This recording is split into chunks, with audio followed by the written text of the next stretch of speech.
Good morning. Welcome to Founding Without Funding podcast. This is episode 7. Today, we're going to continue to answer some questions. I've had a great response to questions. Go ahead and keep DMing me questions, and you can also drop any questions you have live in the chat. We do stream this every weekday at noon on YouTube, Facebook, Twitch, Kick, X, all the different platforms. So feel free to drop a comment on whatever platform you're on. I see the comments pull up, so I'm more than happy to answer everybody's questions live. But I got some questions here to kick it off from my DM that people have been asking me.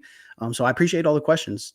Go ahead and keep sending in questions. More than happy to answer everybody's questions here. So with that being said, the first question I see here is from Aaron. It looks like, Kyle, how do I stop being addicted to planning and actually start selling something? I swear I've redone my business plan like 40 times.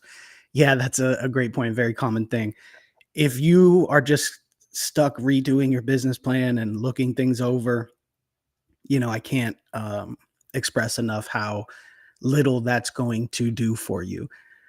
If you're making a business plan and you're revising it based on your thoughts, you're really not doing anything, because the market is what needs to tell you. Your customers are who needs to tell you how to revise your business plan. So I think getting a business plan down on paper, kind of some goals, a route you want to go, is more than enough to start. Usually that's more than a lot of people have to start. But nowadays with GPT, in 2 seconds, you could have it put together a nice business plan for you.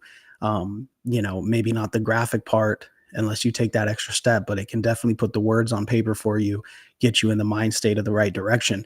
Now, to your question there, Aaron, if you're changing that business plan and redoing it before you've even actually gotten out there and sold something, then you're really just kind of playing in your head, right? You're just kind of rearranging things. Especially, I know there's a lot of people out there, and I've done it in the past, spreadsheet people, where it's like, oh, if I just plug in this number, if I just sell this many, then I'll, make this much money and stuff like that, and mess around with a programmed spreadsheet to try to kind of see the imaginary money that you're about to make. But then again, the market is going to tell you as soon as you get out there and actually trying to start sell it. So my advice to you there, Aaron, would be to just know that the more you redo your business plan, the further away you're getting from actually getting out there and making sales. You're only going to redo your goals, your business plan, your way that you're going about things, your strategy, when the market tells you that you need to. And so I would be focused on that, getting your product, your service, your business out to the marketplace. All right. Question here from Leah. Is it normal to feel embarrassed to launch because you're scared people will judge you if it flops? How do you get past that? Yeah, absolutely. I think everybody's scared of what people think. And I think that's the biggest reason why most people, I wouldn't say that why most people fail. I would say why most people don't start in the first place is because they are scared of failure. And they're also scared of the people they know, their friends and their family, seeing them fail. One thing I would say is that we all know, it's no secret, every motivational speaker, every star, celebrity or athlete or billionaire, people who have reached these great heights, they say over and over again, I have failed over and over to get to where I'm at. Now, I'm not a billionaire, but I can tell you that where I'm at, I failed over and over. Most successful business people could tell you the same thing. Tons of failures. And so what I would say is to just embrace that and understand that when you put things out there, people are going to think what they're going to think. That's okay. You got your eye on a prize, you're focused, you're doing what you need to do. And guess what? What you're doing and they're seeing and they're watching you fail, that might actually end up being a failure. And you might actually end up looking like a failure from it.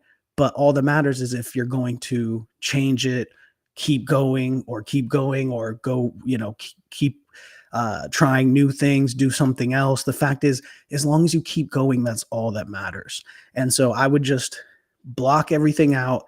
Just know that you're going to fail at some things. And in today's age, especially with social media, most of the people will probably see you fail, especially if you're trying to put this out there, get their support, get them to help what you're doing. You're going to have to put it out there in front of them. And so that's the risk that you run. So that's a good question. And my answer to that would be, you're going to be embarrassed at times. You're going to have people see you and say, oh, what are they doing? Or they might see you and say, hey, they failed. Some people might even be rooting for your failure, but you're never going to change that. That's just human, dynamics. That's just the way that we work. And especially in today's age with social media and everybody's watching everything we do, at the end of the day, if they're sitting there watching, then you have their attention, so use it. And if it's something that you're using it for that ends up failing, that's okay. It cost you nothing besides maybe a little bit of humbleness or pride, or whatever it is that you want to call it. So don't be afraid. Get out there and do it. What I would be afraid of is not getting out there and doing it. What I would be afraid of is not launching. I have a shirt in our merch store called Launching Over Founding. Excuse me, launching over planning.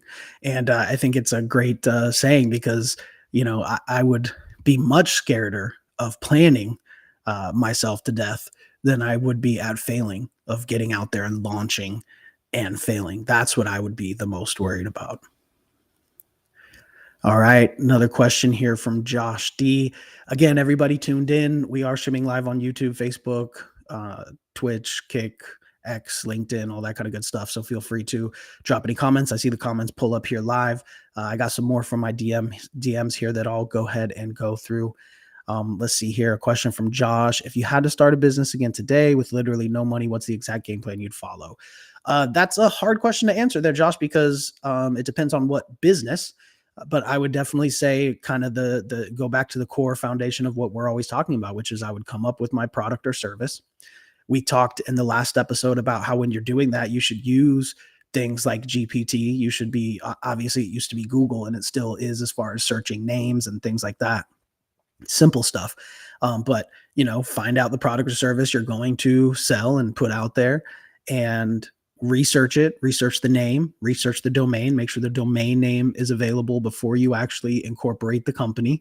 Make sure that not some .net domain or some other domain, make sure the exact domain, is available, and research, are there any companies, that have the same name, all that. So all that kind of stuff that you should know. And then I would ask GPT about your competition. I would ask GPT what the best way to go about what you're looking to do is. And I would tell GPT to put together a business plan. And even more specifically, I would tell GPT to put together steps that I need to take, direct steps, step 1, step 2, step 3, as far as getting your product out there. Now, obviously, you need to set up, your logo and your website and your sales funnel and your automated text and emails and all that kind of stuff. There's plenty of ways to do that. I also have a company called yourdigitalbusinesspartner.com where we can actually do that for you if you'd like. We can set companies up with that. So it depends on how you want to go about that part, but that's kind of the basics. And again, super cheap or even free if you do it yourself. You can learn all this stuff on YouTube, of course. And so, obviously those are the first things I would do, is just set that up. And notice nothing that I talked about costs a ton of money, right? We're talking about, you can make your own logos with AI for free, and, you could make your own website with AI, or like I said, there's services that'll do it for you for really cheap. So obviously that's what I would do. I would come up with my product or service or company name. I would research it, make sure to get the exact domains, make sure to get the social media handles. And again, like I talked about yesterday, if the exact domain isn't available and the social media handles aren't available, change the name. Do not move forward with a company where you don't own the website name of the exact company and the Instagram handle of the exact company, right? That's just a mess and a disaster waiting to happen. Everything should be branded clean. Everything should have the same name. Look at all the platforms. If the username is taken on any of the platforms, you might want to reconsider that. And so that's what I would do. I would do the research first. And then once you figure out the product or service you want to offer, I would do even further research using GPT, telling it to set you up with the exact steps and business plan. And then, of course, when you bring the product or service to the market, you're going to make sure you have your website or landing page set up, your sales funnel, your CRM. You're going to be sending the auto text and the emails when they submit, having somebody call them afterwards. And you're going to probably put people through the funnel using ads of some kind, probably meta ads, right? So that would be my step-by-step there. Of what I would do if I was starting a new company right now, and which I do all the time. I help people set up their companies as well. So, those are kind of the bare minimum steps. Now, where you go from there is going to depend on you. But that's the basics of getting a company set up, a business set up, the sales funnel set up, your actual system there. And then from there, then the real work begins. All right, let's see here. Question from Lauren. Do you think fear of success is actually a thing? Because sometimes I feel scared my life is changing. And if this business actually, or I feel scared of my life changing if this business actually works. Sorry, I can't read this morning. Do you think fear of success is actually a thing? Because sometimes I feel scared of my life changing if the business actually works. LOL. I think fear of success may be a real thing. I'm not sure. I guess that's kind of like a psychological thing. I wouldn't pose to be a psychologist of any kind, but I think people are scared of what it takes to be successful, knowing when stuff really actually gets real, what they're going to have to do. Because a lot of people also think that, oh, well, they'll see these people working so hard, these big entrepreneurs or motivational people on social media or whatever it is. You'll see them, they're at an event every single day, two events every single day. They're documenting it all. They're in offices and meetings, and they own companies and all this kind of stuff. And I think a lot of people see that and say, well, yeah, if I was making as much money as them, I'd be fine with that, because everything would be luxury and I'd not have to worry about, the kids at home, because I'd have a nanny or whatever it is. But I think a lot of people don't understand that, usually you're not going to have the money first, right? And you're going to have to do all those things first before the money actually comes. And so it's not as easy as, oh, yeah, if I was rich and I could pay everybody to do everything else for me, then I would go around and do all these things. So I think that's a little underestimated and misunderstood. But as far as having a fear of success, I think deep down people just know the work it's going to take once they actually start becoming successful. And I think that's really more so what kind of subconsciously holds them back. I don't think people are necessarily scared of being successful. I think that's what everybody wants, but I think deep down they know the work that comes along with it, I would say. Let's see here. Question. I'm not sure their name here, bro. How do you get over imposter syndrome when you're just starting out and feel like you have no clue what you're doing? Um, I mean, I would use the tools to research and say, okay, research, use GPT, tell it to give you a market analysis of your competition in that market. Tell it to give you the things that the top companies are doing right, what they're doing wrong, what their niches are. There's all kinds of amazing things you could ask GPT. So I would definitely do that. I would make sure that you're asking all the questions to GPT that you can, as far as like if you feel like you're copying people. And let me tell you, there's nothing wrong with copying people, right? There's nothing wrong with copying what's successful.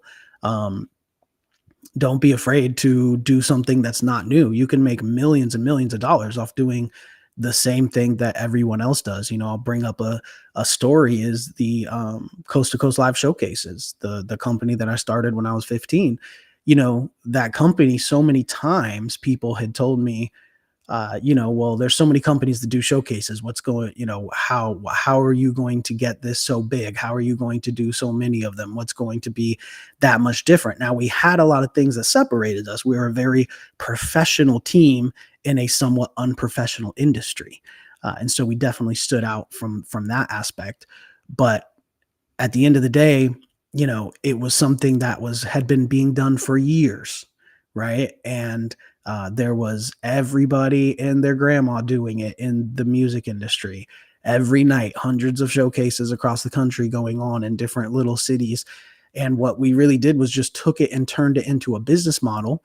We did exactly what I'm talking about here, which is, sell before you buy. And then we did exactly what I'm talking about with the sales funnels and the follow-ups and the advertising, and we put our money where our mouth is, and all this kind of good stuff. And eventually it formed into doing 30 showcases a month in 30 cities, across 7 different countries. And we turned it into a very systemized multi-million-dollar business. Now, along the way, there were a lot of people that said, well, what are you going to do with these showcases? When's it going to end? When's it going to stop? How are you going to take it to the next level? How are you going to make money on something where there's thousands of other people trying to do the same thing? But at the end of the day, it's really up to you. If you want to get into a business where there's tons of competition, that obviously means there's a lot of business to be had, but you're just going to have to work really hard to get it. So my life wouldn't be where it's at right now if I would have listened to people that said, don't start doing artist showcases because everyone else is already doing them. Or, why are you spending so much time doing these when it's just a artist showcase, right? You're focused on multi-million dollar ideas and you're already getting into real estate. Like you have a big picture here. So why are you spending so much time on, events? And, it paid off to do so because when you actually put the work in, you see the angle, you see the margins, you see, where, how you can advertise, you build the system and you see that you can scale it. Once you can scale it from one city a month to 30 cities a month, now we're talking about a real multi-million dollar business. And so I would say that there, that to that question, that don't worry about quote unquote copying people. It's good to copy what's working, change what's not working, and make it your own, and then get it down and then scale. And that's the biggest thing that we did with that company. We got it down, we got the events down as far as the actual at event experience, and we have an amazing staff that we've worked with. We have some great people that we worked with throughout the years, and that's really what it was just finding what worked and then scaling it up to infinity. All right, I got another question here that came in from Cassidy. Kyle, what do you think the biggest waste of time new founders do in the first 30 days? I think the biggest waste of time is too much planning. The question a few questions ago was essentially, how do you get out of the planning mode? And I would say that's the biggest thing. I talk about it all the time. Too much planning going on, not enough selling, not enough getting into the marketplace, and you will plan yourself to death. In this day and age with AI, planning does not take more than a few hours, and it definitely doesn't take more than a day, right? Planning is very simple. You do exactly what I was saying. Okay, what's the name going to be, and are the URLs and the social media handles available, and all that kind of stuff. Of course, you need to set up your company, your LLC with your state, and all that kind of good stuff. Again, yourdigitalbusinesspartner.com, we can help you do that and set up your company and your sales funnel and all that kind of stuff and do all the paperwork for you if you need, but you're more than capable of doing it yourself as well. And so, of course, you need to do that. But this can all be done in a day, right? And especially when it comes to making your business plan, your even your pitch deck, right? AI can do the graphics for that. It can type it up for you initially, and then it can help you do the graphics for it. So this is something where this used to take months for somebody to do, set up their company all manually and figure everything out and build their website, have somebody build it for them and do all their graphics, and then try to set all this stuff up, make a business plan, then have some designer turn that business plan into a nice looking pitch deck.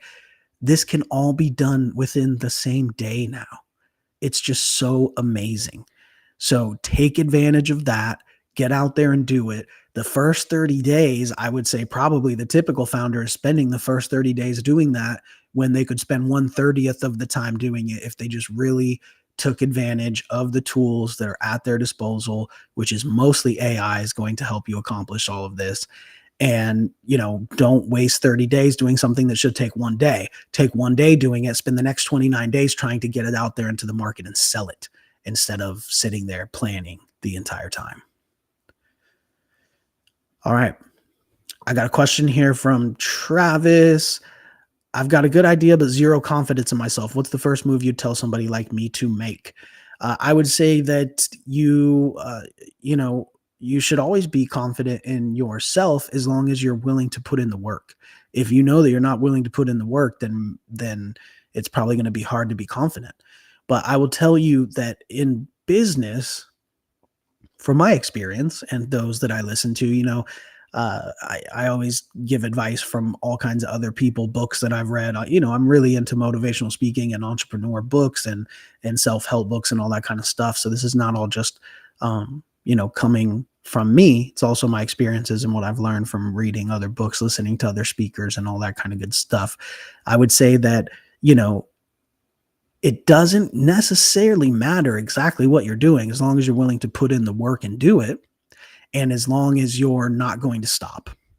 And so I would use that to boost your confidence and say, maybe I'm not confident that I'm going to make it with this exact idea, or maybe I'm not going to make it this year, but I am confident because I know for a fact from all the books I've read, the people I've listened to, the successful people I've studied, that as long as I keep going and as long as I don't quit and as long as I'm willing to be, a little bit flexible with how I get there and all that, for a fact it's going to work. You don't have to wonder.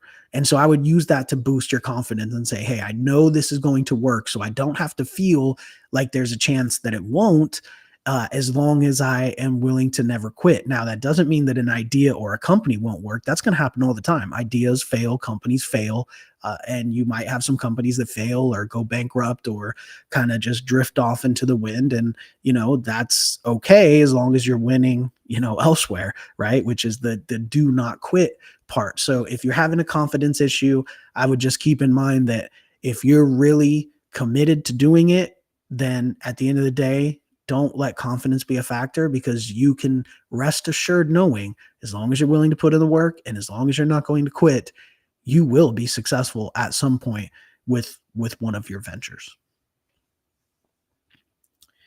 Okay, question came in from the chat here. Do you think people fail because their idea is bad or because they don't stick with it long enough? Curious how you see it. And that just so happens to kind of touch on the last question. I think mainly that people don't do it long enough. And I think that um, you know, a big part of that is that they don't get it out in front of enough people. They quit before it actually is evaluated by the market. I talk about this so much. The marketplace is going to determine whether your product or service sells, whether somebody wants it or not. But I think a lot of people quit before they get their product out enough in order for them to test it correctly. And so I think a lot of people are kind of stuck in that mode of, well, I gave it a try and it didn't work. Well, did you really give it a try? How many actual people did you get it in front of? Did you, text and email those people? Did to them? What exactly is the feedback that they had? Why did they not buy? Were they not interested at all, or did they say they went with one of your competitors? So I would just say that, at the end of the day, it's a lot about, you know, it's not necessarily how long you tried to do it. It's how many people you tried to get it in front of, or not even just tried, how many people you got it in front of. So, to answer your question there, it's not necessarily about how long you stick with it before you quit. It's more about how many people did you get it in front of before you either stop or adjust it and go. I mean, I wouldn't necessarily recommend stopping unless the feedback from the market clearly shows you this is not going to work.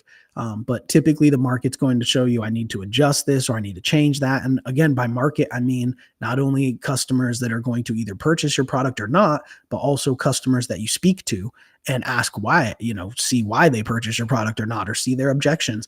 Again, I always recommend founders, CEOs, entrepreneurs, get on some sales calls, get on some calls with people. Even if you have the money to hire a sales manager or have a salesperson, get on some of those calls and see what it is that they're talking about, see their objections, see their wants, their needs, and get that feedback. It's very important. And one of my companies, it really changed the game for us to say, hey, I got to get on the phones, because we didn't have a salesperson to do it at the time. And that changed everything. I changed all of the packages after personally speaking to everyone.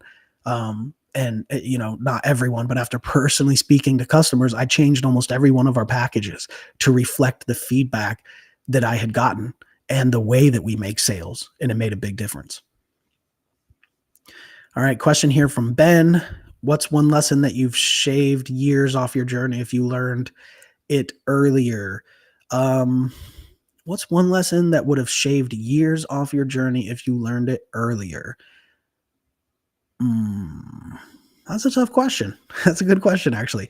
I'm not sure, but I can tell you that, nowadays what can shave off years is doing what we're talking about with founding without funding, doing what I talk about with Your Digital Business Partner, which is my other company that helps businesses start and grow. And at the end of the day, that's getting your business set up, getting it in front of people, getting your product or service out to the marketplace quickly. And again, you could set up your entire company in a day, or have, your digital business partner or somebody help you do that. It can all be done in the day. And by the day 2 or 3, you can be marketing your product or service to the market, getting feedback on it, and that is going to shave years off your journey. Because at the end of the day, if I had that back in the days when I was starting, I would have shaved years off of my journey. So use the technology and the tools or the resources to cut those years off of your journey by stop planning, stop doing all the manual stuff that we used to have to do, and go straight into, okay, here's my product or service. I'm going to get the website or landing page set up and the social media and all that. I'm going to put together the system so that the leads can come in through a funnel, get instant text and emails, go into a CRM, be called by somebody to follow up with them with a call. And within days, you're going to see if it's starting to work or not. And within weeks, you're going to know whether it works or not, because you're going to put a little bit of a budget into ads. Remember, we talked about it could be as little as $1 a day on Facebook ads, Facebook and Instagram.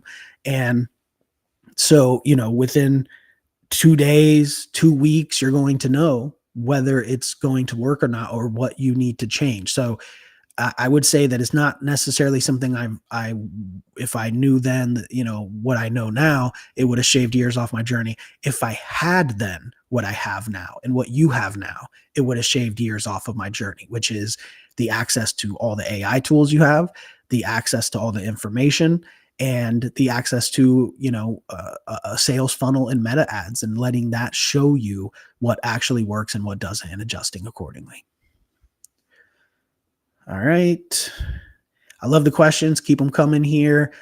You can send me questions in my DM as well, and we can get to them on the next show. I guess this will be the last question here we'll take. Serena's asking, how do you balance working on the business versus working in the business when you're the only one doing everything? Great question there. So there's a great book that I read called Build a Business, Not a Job. And that changed my life.